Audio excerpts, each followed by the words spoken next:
بسم اللہ الرحمن الرحیم نحمدہ ونصلی علی رسولہ الکریم اما بعد۔ ساتھ طب کالج کی طرف سے ویڈیوز اور اسباق کے سلسلہ جاری ہے۔ ہماری جو نئی اے آئی کلاسز کا اجرا ہوا ہے، جن میں قانون مفرد اعضاء کو اور اس نظام اے آئی کو باہم ملا کر جو صورت سامنے پیش آ رہی ہے، ہم نے اسے سبقن بسبقن پڑھانا شروع کیا ہے۔ کوئی بھی چیز نہ تو بالکل پرفیکٹ ہوتی ہے اور نہ ہی کوئی بالکل بیکار ہوتی ہے۔ البتہ یہ بات اہمیت کی حامل ہے کہ کوئی چیز جس کا وجود ہے، جسے لوگ تسلیم کر رہے ہیں، قرآن کریم کی روشنی میں ہم دیکھتے ہیں تو اللہ فرماتے ہیں کہ جو کام کی چیز ہوتی ہے وہ تہ نشین ہو جاتی ہے، وَأَمَّا الزَّبَدُ فَيَذْهَبُ جِفَاءً، اور جو بیکار چیز ہوتی ہے جھاگ بن کر وہ ختم ہو جاتی ہے۔ علوم و فنون میں بھی یہی کچھ ہے، ایجادات میں بھی یہی کچھ ہے۔ یا آپ قانون قدرت کو یہ دیکھ لے کہ جہاں بھی جو چیز انسانوں کے کام آتی ہے، اس کی نشو و نما، اس کی پیداوار اور اس کی بڑھوتری اسی مقدار میں ہوتی ہے۔ بہت ساری جڑی بوٹیاں آج ناپید ہو چکی ہیں، بہت ساری نئی اگائی ہیں۔ جو ناپید ہو چکی ہیں ان کا سبب غالباً یہ ہے کہ انسان نے ان سے استفادہ کرنا بند کر دیا ہے، اور جو نئی اگی ہیں وہ جدید قسم کے امراض کا انٹیڈوٹ ہیں، ان کا توڑ ہے، ان کا حل ہے، ان کا علاج ہے۔ یہ سلسلہ چلتا رہتا ہے۔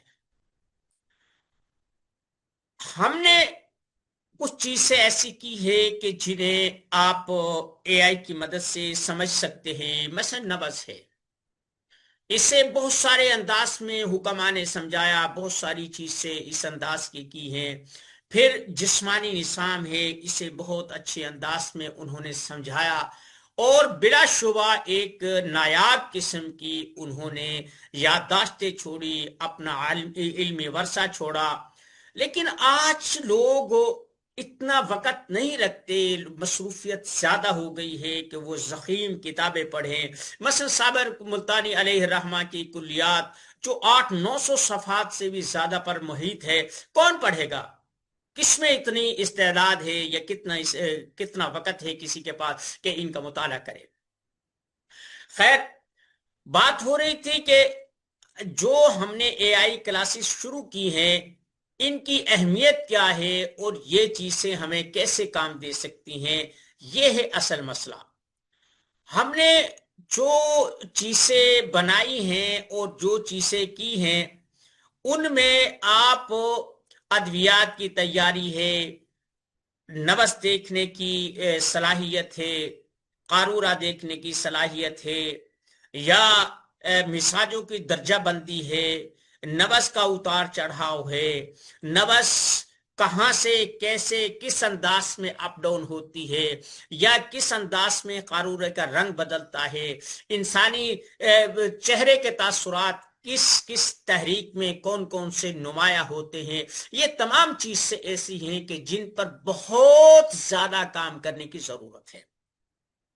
اس دور میں جس انداز میں بسیار خوری ہو رہی ہے، جس انداز میں کھانے پینے میں بے اعتدالی ہو رہی ہے، اور میڈیکل نے جس انداز میں انسان کو اپنے ٹریپ میں لیا ہے کہ ایک موہوم سی بیماری جس کا وجود نہیں ہے، اس کا ایک شک ذہن میں ڈالا جاتا ہے، پھر اس کی میڈیا مہم چلائی جاتی ہے، اس کے بعد پھر اس کی ادویات آتی ہیں، پھر وہ چلتا ہے اور بے شمار دولت اس سے سمیٹی جاتی ہے، پھر پتہ چلتا ہے اس کا تو وجود ہی نہیں تھا۔ مثلا ہم ایک مثال دے سکتے ہیں کہ آج کل یہ چیز بہت زیادہ ہے کہ جناب جو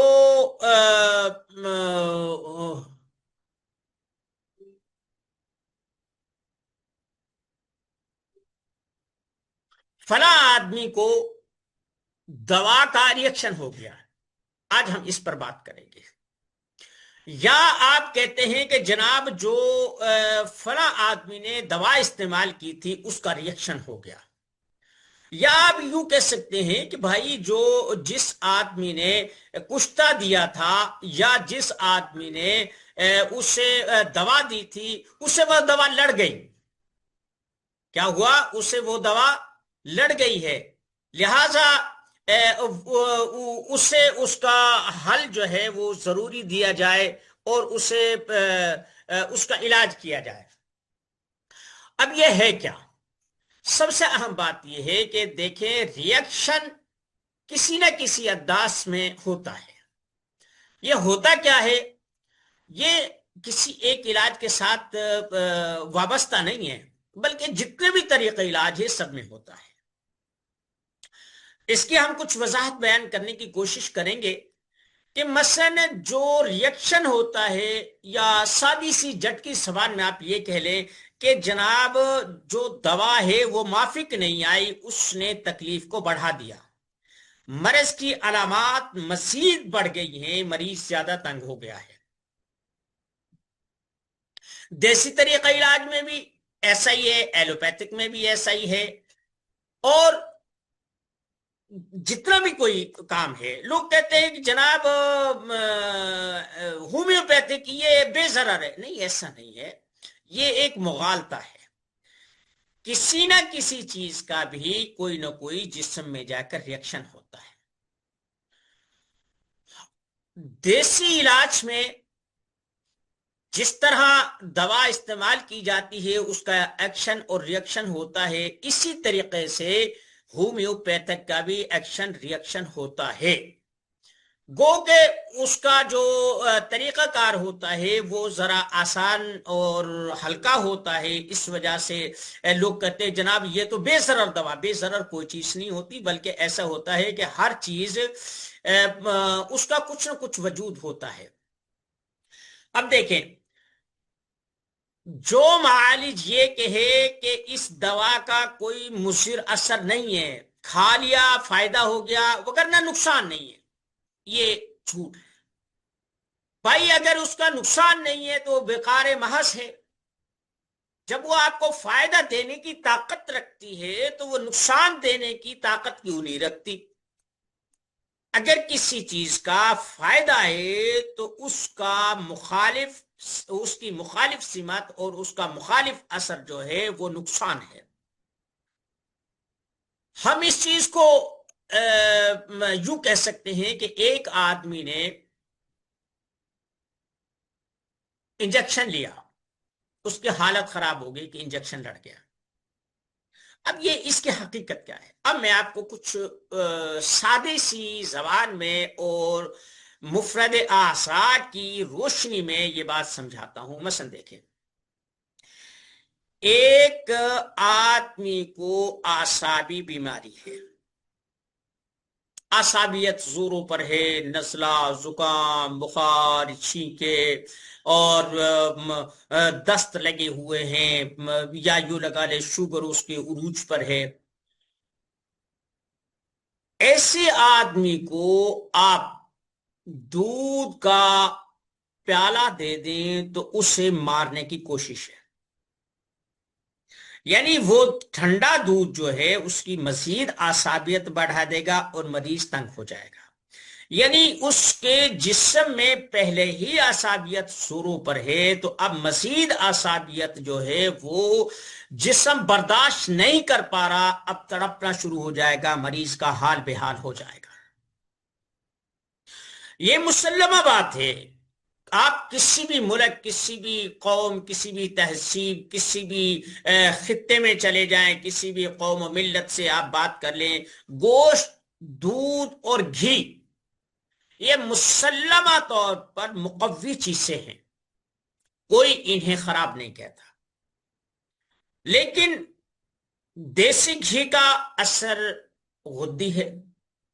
جس آدمی کو یرکان ہو، جگر کی پرابلم ہو، اس سے بلڈ پریشر ہائی رہتا ہو، یا اس کی آنتوں میں انفیکشن ہو، وغیرہ وغیرہ، یہ جتنی بھی غدی علامات ہیں، اگر ایسے آدمی کو آپ دیسی گھی دیں گے تو اس کو اتنی تکلیف ہوگی، وہ دیسی گھی کا وہ چمچ جو ہے وہ زہر کا چمچ ثابت ہو سکتا ہے. اب جو نظریہ تھا کہ جناب یہ دیسی گھی ہے، اس کا کیا نقصان ہو سکتا ہے، یہ تو مسلمہ طور پر مقوی چیز ہے، آپ کو پتہ چل گیا کہ جگر کے مریض کے لیے دیسی گھی زہر ہے. اب آ جائیں گوشت کی طرف. اب گوشت کی مختلف اقسام ہیں، کچھ اعصابیت رکھتے ہیں، کچھ غدی ہیں، کچھ عضلاتی ہیں، لیکن ہم گائے بیل بھینس کا گوشت جسے بڑا گوشت کہتے ہیں وہ عضلاتی ہے، اس میں سوداویت کثرت سے ہوتی ہے.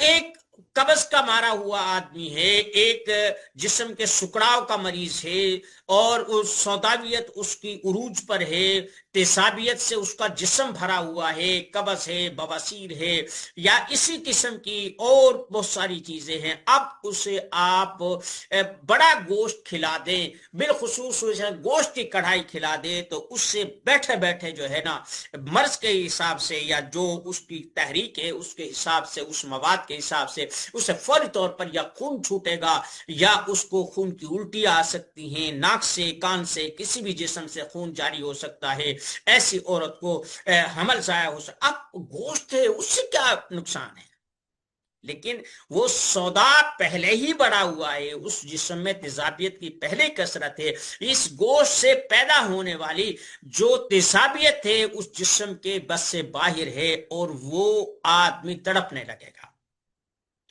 اسی طرح اب میں نے تینوں کا بتا دیا. اگر کسی کو اعصابیت ہے، اسے آپ نے اعصابی چیز سے جن کو مقوی کہا جاتا ہے وہ کھلا دی، تو اس کے ساتھ سلم کیا. اسی طریقے سے غدی چیزیں ہیں، اگر کسی آدمی کو پہلے ہی غدی تحریک ہے اور اسے کھلا دی تو اس کے ساتھ سلم ہوگا. اور اسی طریقے سے اگر عضلاتی کسی کو مرض ہے، خشکی کا مرض ہے، اسے آپ نے خشک چیزیں کھلا دی تو اس کے لیے وہ بھی ہے. ہمارے ہاں جو نسخوں میں یہ لکھا جاتا ہے ہر مرض کے لیے، ہر مثال کے لیے اسے کھا لو، سوائے فائدے کے کچھ نہیں ہے، طاقت سے جسم بھر جائے گا، یہ ہو جائے گا، وہ ہو جائے گا، یہ جتنی فضول بات ہے اتنی دنیا کی شاید ہی کوئی